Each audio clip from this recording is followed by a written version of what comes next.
நம்மளோட kit app முடிச்சிட்டு இருக்கீங்களான்னு பார்ப்போம். 1 நான் உனக்கு கட்டு சொல்லப்பா, ஒரு தடவை கை தட்டணும். Single tap, you have to tap single time. 1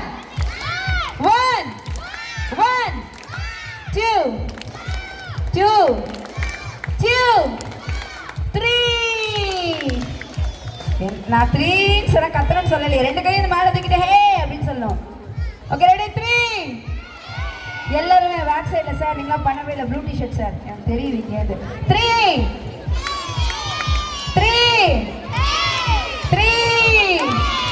so அலாட்டாக இருக்கீங்க. உங்களோட